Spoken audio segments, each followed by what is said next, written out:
Your daughter will never hear again, Admiral P. The Iology chief didn't soften the words as he closed the medical file.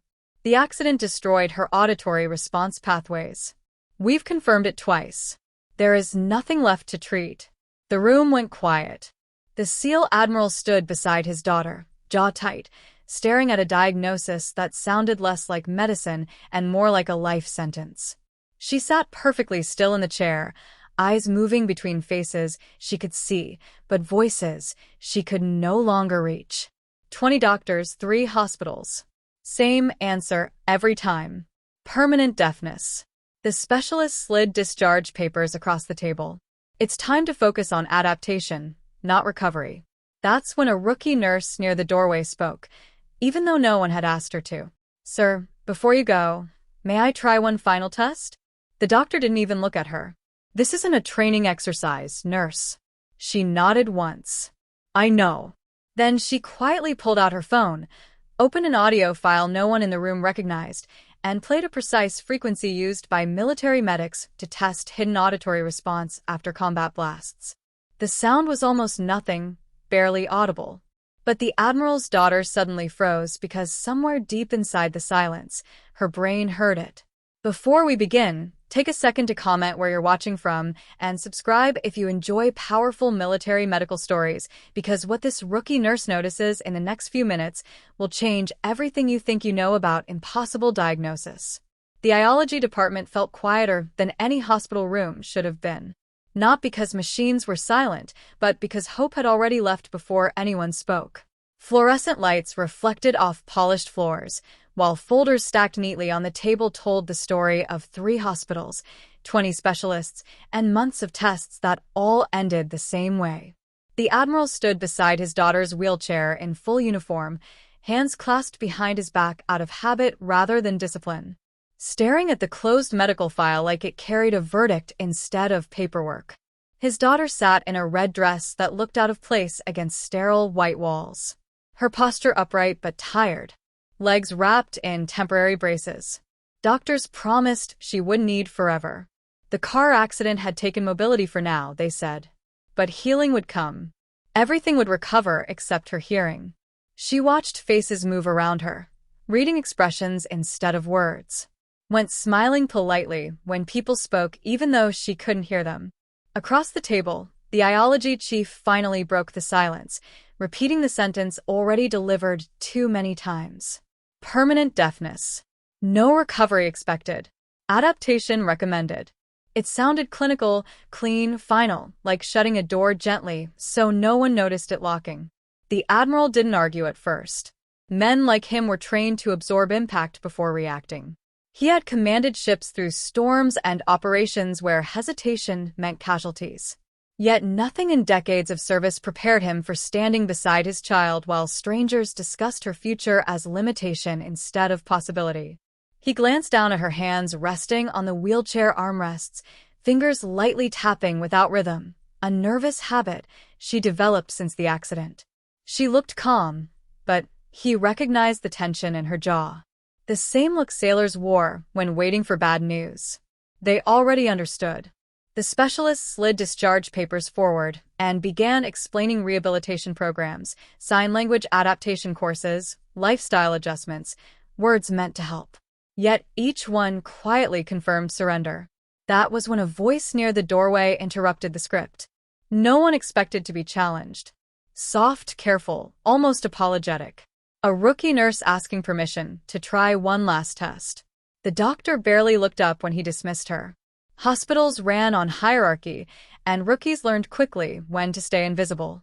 But Ava didn't argue or defend herself.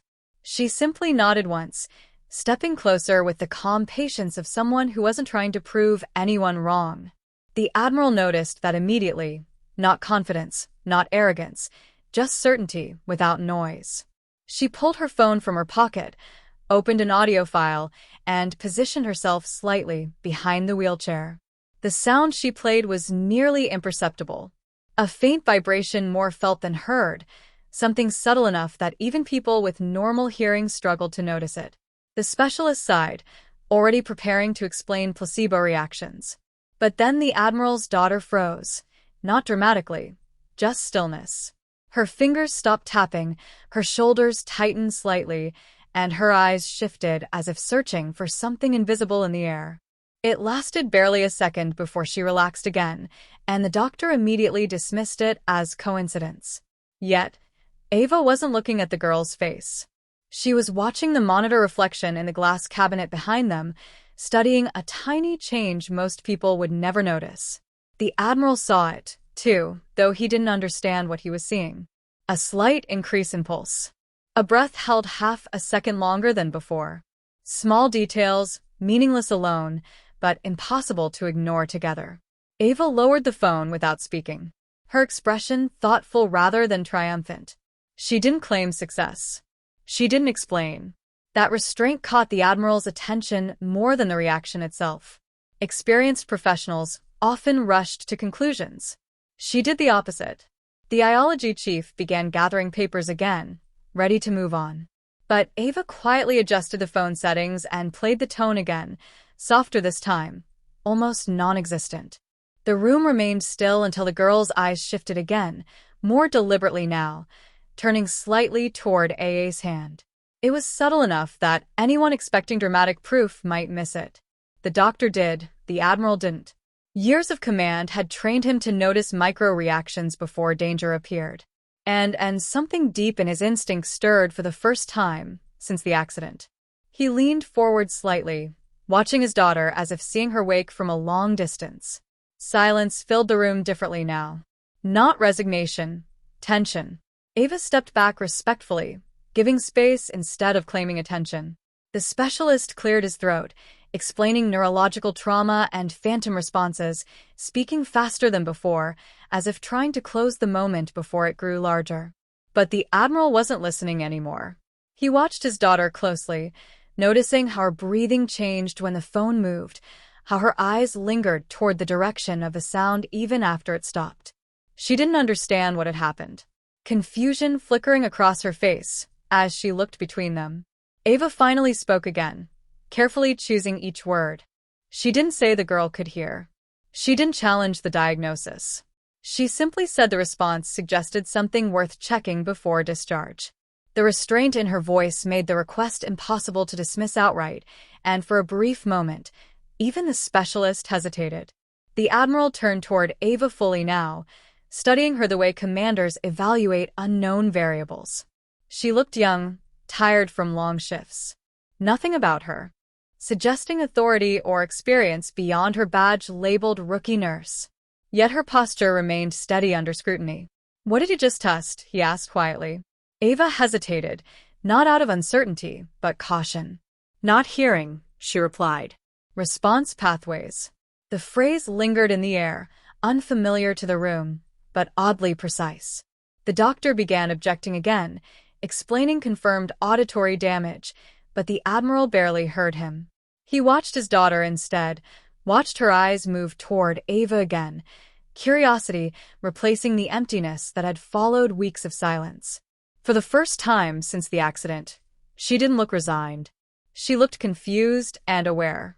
Ava adjusted the audio file one last time, lowering the volume further until even the faint vibration disappeared into the background hum of hospital equipment. She glanced at the Admiral briefly, silently asking permission without words. He gave a small nod. The tone played again, softer than before, almost theoretical. For a moment, nothing happened. The doctor exhaled impatiently, already turning away. Then the girl's head tilted slightly, not randomly, not reflexively, but toward the exact direction of the phone. Her eyes focused, searching. Slowly, unmistakably, she turned toward Ava's hand as if trying to locate a sound she couldn't fully reach yet. And that was the moment the Admiral realized his daughter hadn't just reacted, she had tracked it. The room didn't react immediately, and that delay made the moment heavier. The Iology chief continued speaking as if nothing meaningful had happened, explaining discharge timelines and rehabilitation brochures. But the Admiral wasn't listening anymore. His attention stayed locked on his daughter's face. She sat frozen in her wheelchair, eyes moving slowly toward Ava's phone, confusion replacing the numb acceptance she had worn for weeks. It wasn't hope yet. Hope was dangerous, but it was awareness. the kind that interrupted certainty. Ava didn't rush forward or repeat the test again. Instead, she stepped back slightly, allowing the moment to exist without pressure, watching quietly the way experienced observers do when they know forcing proof too quickly can destroy it. The specialist finally noticed the silence stretching longer than expected and frowned. "We're done here," he said, closing the file with finality. But the Admiral raised a hand without looking away from his daughter. And for the first time since entering the hospital, the room obeyed him instead of the doctor. "What exactly did she respond to?" the Admiral asked, his voice calm, but sharpened by something deeper than curiosity. Ava chose her words carefully, aware that one wrong claim could shut every door instantly. She explained that combat medics sometimes use controlled frequency tones after blast injuries to test whether auditory pathways were damaged or simply disconnected from conscious processing. Not hearing in the traditional sense response recognition, the iology chief shook his head immediately, dismissing it as anecdotal field practice without clinical validity. Hospitals trusted scans, charts, and protocols, not battlefield improvisation. Ava didn't argue. She simply asked for permission to repeat the test under observation. The confidence wasn't loud. It was patient. That patience unsettled the room more than defiance would have. The Admiral glanced at his daughter again. "I'm noticing how her shoulders remain tense, as though waiting for something she couldn't explain." The second attempt happened slower. Ava lowered the brightness of her phone, minimizing visual distraction, then positioned herself outside the girl's direct line of sight. She didn't announce what she was doing. She simply pressed play. The tone, nearly imperceptible, blended into the ambient hum of ventilation systems and distant hallway noise. For 2 seconds, nothing changed. The specialist crossed his arms, already preparing to end the discussion. Then the girl's fingers tightened slightly against the wheelchair armrest. Her breathing paused. Her head tilted again, more decisively this time, turning toward Ava, despite not seeing her move. The reaction lasted only a moment before fading, but it was unmistakably directional. Ava stopped the sound immediately, preventing adaptation. The Admiral inhaled sharply and, recognizing instinctive tracking behavior he'd seen in wounded soldiers responding to faint signals during recovery. The specialist opened his mouth to explain reflexive muscle response, but stopped when he realized the girl's eyes were searching the room afterward. Frustrated as if something had disappeared, confusion spread across her face, and for the first time emotion broke through her composure. She touched her ear, then looked at her father, silently asking a question she couldn't voice. The Admiral crouched beside her wheelchair, meeting her gaze. He didn't speak because words no longer mattered. Instead, he nodded slowly, reassuring her without understanding why. Ava watched that exchange carefully, then turned to the doctor.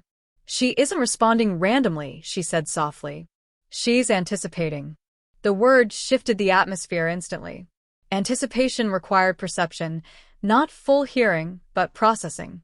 The specialist protested again, citing neurological reports, MRI results, and confirmed pathway damage. Ava listened respectfully, then asked a single question that stalled the argument. Were frequency-based response tests performed after the swelling stabilized? The silence that followed answered her before anyone spoke.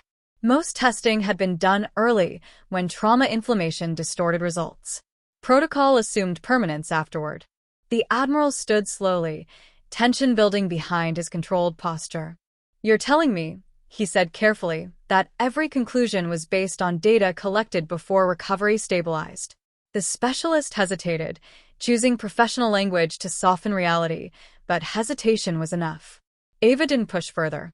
She knew confrontation would make the system defensive.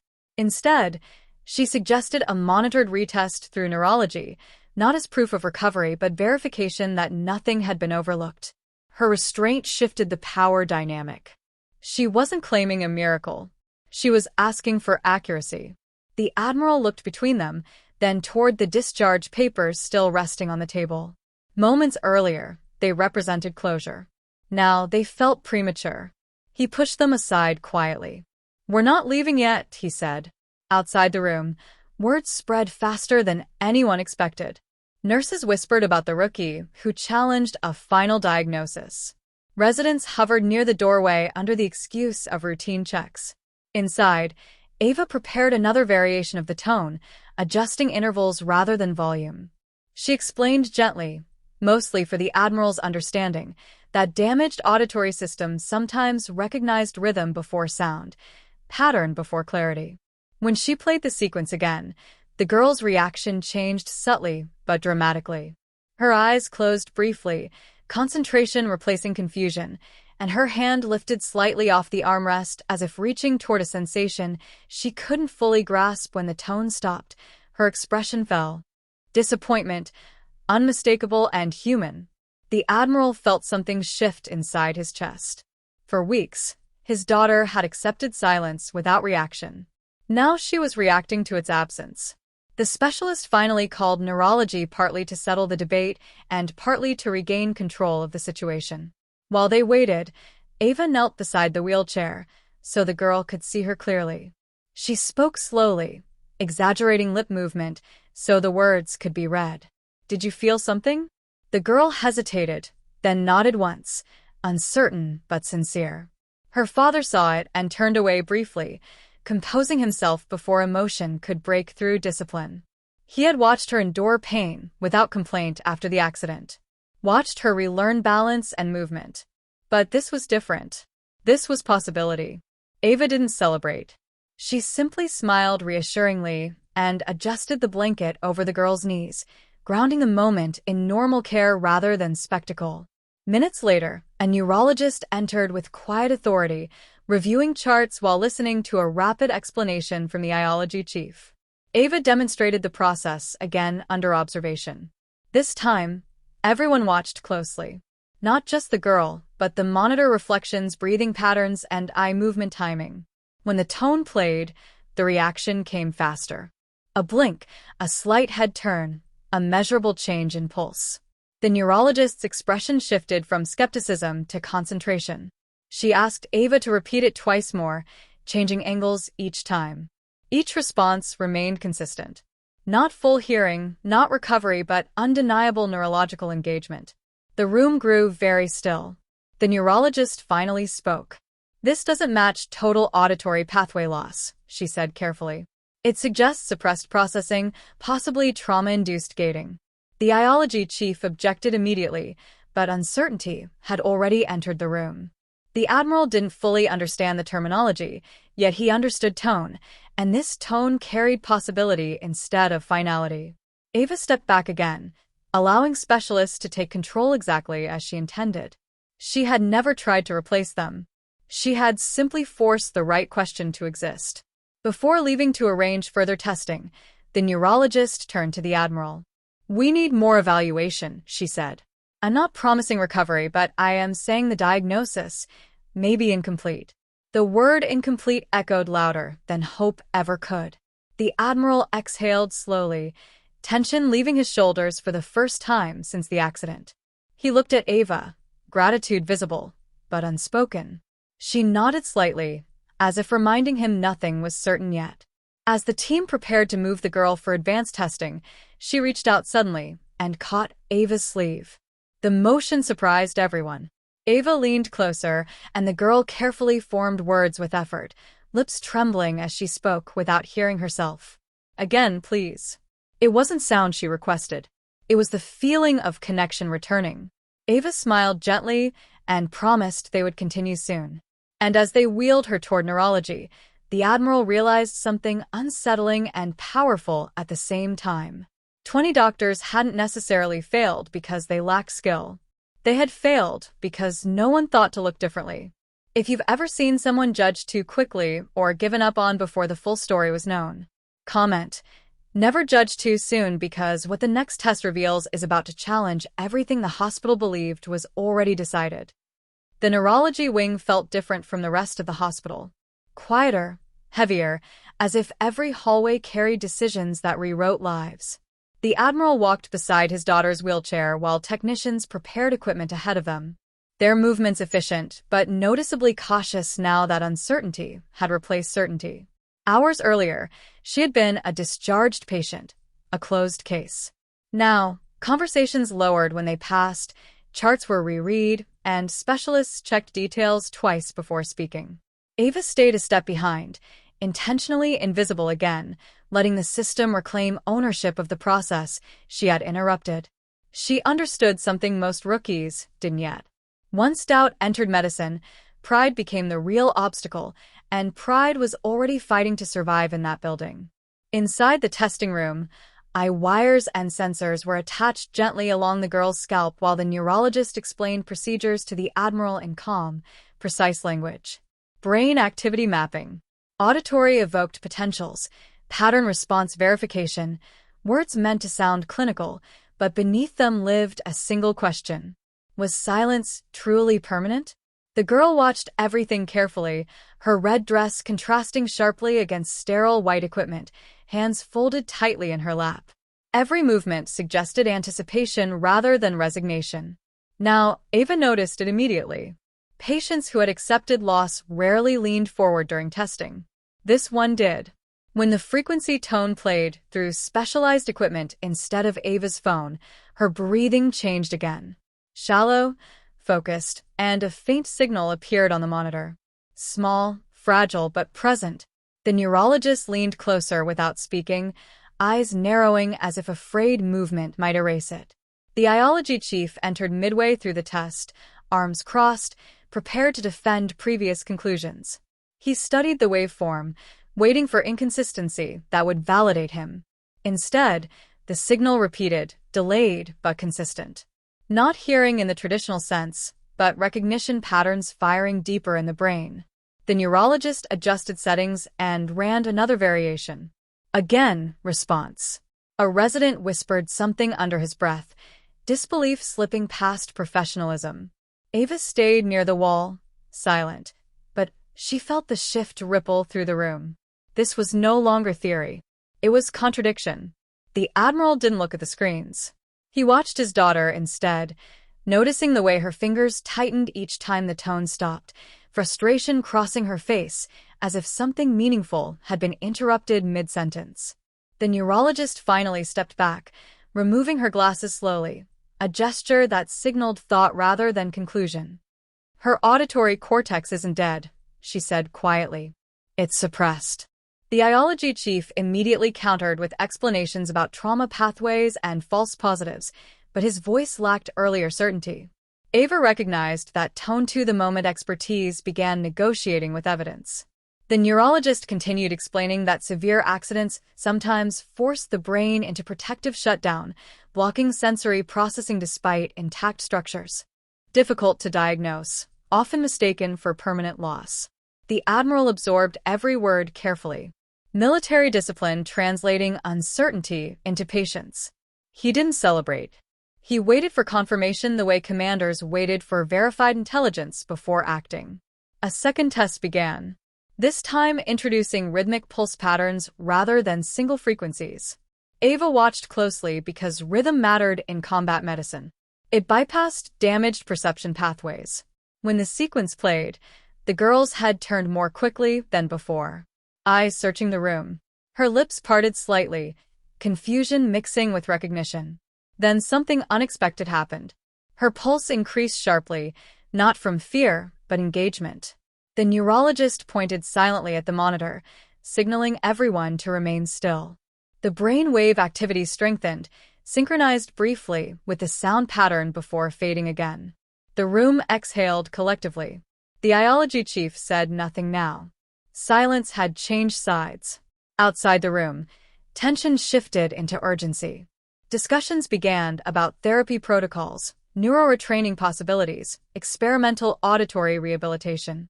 Ava listened from the doorway, while staff debated timelines. Weeks, months, no guarantees, but no finality either. The Admiral stepped into the hallway, hands clasped behind his back the way he stood during inspections, gathering himself before emotion could break through. When he finally turned toward Ava, his expression carried something heavier than gratitude. Realization. You knew this could happen, he said quietly. Ava shook her head. I knew it was possible, she replied. That's different. He studied her for a moment longer, recognizing restraint that didn't belong to an ordinary nurse. But she gave him nothing more. Back inside, the neurologist approached Ava privately. "That frequency file," she said. "Where did you learn it?" The question wasn't casual. It carried professional curiosity edged with suspicion. Ava hesitated just long enough to reveal truth without explaining it. "Field medicine," she answered. The neurologist watched her carefully, noticing posture, calm breathing, and the absence of rookie nervousness. Something didn't add up, but she let it go for now. Instead, she turned toward the Admiral and explained the next phase, stimulation therapy designed to reconnect auditory processing gradually, not restoration overnight. Recovery through repetition. The Admiral nodded once, accepting the long fight ahead without complaint. As preparations ended, the girl reached for Ava again, more deliberately this time. She pointed toward Ava's phone, silently, asking for the sound that had broken through her silence first. Ava glanced at the neurologist, who gave a small approving nod. She played the tone softly. The reaction came instantly, eyes closing, shoulders relaxing, as though the brain recognized a familiar doorway back to the world. A single tear slid down the girl's cheek, not from pain, but relief. The Admiral saw it and looked away briefly, overwhelmed by a hope he refused to fully trust yet. Ava stopped the sound after a few seconds, careful not to overstimulate. The neurologist documented everything meticulously, speaking aloud for the record. Patient demonstrates repeatable auditory processing response inconsistent with declared permanent deafness. Each word dismantled certainty built over months. Somewhere in administration offices, decisions would soon be questioned. Diagnosis reviewed, reputations threatened. But none of that mattered inside the room. What mattered was the girl sitting straighter now, eyes alive again, waiting for the next sound. As they prepared to leave, the neurologist added one final note. "If this continues," she said carefully, "she may not be deaf at all. She may have been unreachable." The distinction landed harder than any miracle claim. The Admiral placed a steady hand on his daughter's shoulder, grounding himself in the moment. But as Ava turned toward the hallway, she noticed something unsettling. The Iology chief watching her, not with doubt anymore, but recognition, as if he had just realized she knew far more than she should, and when he quietly asked, "Nurse, where exactly did you learn battlefield auditory recovery techniques?" The past Ava had buried for years, suddenly stood one question away from exposure. The question followed Ava down the corridor long after the Iology chief asked it. She didn't stop walking. Hospitals taught people how to move forward even when conversations behind them demanded answers. But she could feel the Admiral watching now. Not suspicious, not demanding, simply observing the way she carried herself and calm steps, controlled breathing, the posture of someone trained to function when rooms filled with pressure. Inside the therapy suite, technicians prepared the next phase of auditory stimulation while the neurologist reviewed scans again, slower this time, searching for everything they had missed before. The atmosphere no longer felt like treatment. It felt like correction. A mistake was being undone in real time, and everyone knew it. The Admiral's daughter sat in her wheelchair near the window, red dress bright against pale winter light. She looked exhausted but alert, eyes tracking movement, waiting for the next sound exercise. When the therapy tones began again, layered pulses designed to retrain neural pathways. Her reaction came faster than before. A subtle head turn, a blink timed perfectly with the rhythm. Then her fingers tapped lightly against the armrest, unconsciously matching the pattern she could now partially perceive. The neurologist smiled without realizing it. The kind of smile doctors only allowed themselves when evidence outweighed caution. Progress. Real progress. Across the room, Ava remained quiet, hands folded, refusing attention even as every improvement traced back to her intervention. The audiology chief entered again, this time without authority in his posture. He watched several minutes of testing before speaking softly. "We reviewed the earlier diagnostics," he admitted. "The accident likely caused neural shock, not destruction. Her brain shut down auditory processing to protect itself." The words hung heavy. Months of certainty replaced by humility. The Admiral didn't respond immediately. He simply nodded once, accepting explanation without anger, because anger wouldn't help his daughter hear again. But Ava noticed the chief's eyes shift toward her repeatedly, curiosity growing stronger than pride. Finally, he asked again, quieter now. That frequency, it's not civilian protocol. Where did it come from? Ava hesitated. For most of her life, silence had protected her better than truth. But the room had changed. The girl in the wheelchair was watching her closely, waiting, sensing that this moment mattered. The Admiral stepped closer in voice steady, but gentle. You don't owe us anything, he said. But I'd like to understand who stood up for my daughter when everyone else was ready to stop looking. Ava exhaled slowly, a breath she had been holding for years. Afghanistan, she said at last. The word alone shifted the air. I was a combat medic, classified unit attached to SEAL operations. Blast injuries sometimes shut down senses without visible damage. We used frequencies to check if someone was still reachable when equipment failed. She paused, eyes steady. It saved soldiers who were almost written off. Silence followed, not uncomfortable, but respectful. The Admiral's expression softened into recognition. He had seen people like her before. Professionals who carried war quietly inside ordinary lives. You left that behind, he said. Ava nodded. 10 years ago. He glanced at his daughter, then back at Ava. And you still walked into another fight when nobody asked you to. She shrugged slightly. I saw something that didn't make sense. The simplicity of the answer landed harder than heroism ever could. The neurologist watched the exchange thoughtfully, understanding now why the rookie nurse had never behaved like a rookie at all. During the final therapy run of the day, the neurologist introduced spoken sound layered beneath the frequency tones. Soft words spoken close enough for vibration to matter. Can you hear anything? She asked gently, knowing lip reading still carried most communication. The girl frowned, concentrating deeply. Seconds passed, then her eyes widened. Her lips trembled, as if trying to remember how sound felt rather than how it looked. She turned toward her father slowly, uncertainty and hope colliding across her face. Dead. The word came out fragile, imperfect, barely louder than breath, but unmistakably spoken. The Admiral froze, every ounce of discipline breaking at once. He dropped to one knee beside her, gripping her hands carefully as tears finally escaped after weeks of controlled composure. No one in the room moved.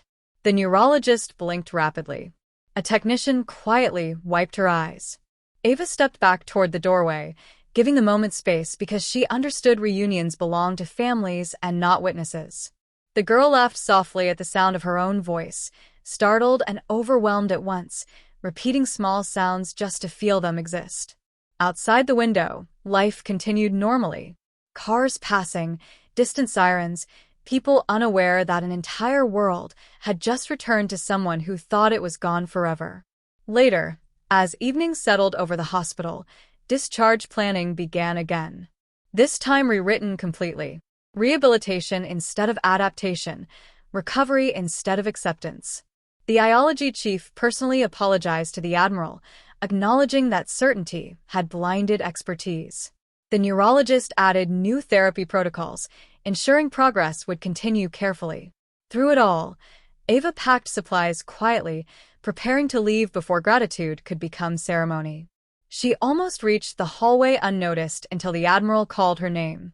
When she turned, he stood beside his daughter, who lifted her hand slowly in a small salute. Not military perfect, but deliberate. Ava smiled faintly and returned it with a gentle nod rather than formality. You gave her back a future, the Admiral said. Ava shook her head softly. She never lost it, she replied. She just needed someone to check again. He studied her for a moment, then added, the world needs more people who refuse easy answers. Ava didn't respond. She simply adjusted her badge and walked toward the exit on blending back into the ordinary rhythm of the hospital. Another nurse ending another shift. Behind her, laughter echoed faintly from the therapy room as the Admiral's daughter practiced saying new words, rediscovering sound one syllable at a time. And sometimes the biggest miracles aren't loud or dramatic. Sometimes they begin with one person refusing to walk away when something feels wrong. choosing patience over certainty, courage over silence. If this story stayed with you, if you believe quiet heroes still exist in places nobody notices, make sure you subscribe because the next story waiting on your screen might remind you again that the impossible often starts with someone brave enough to listen one more time.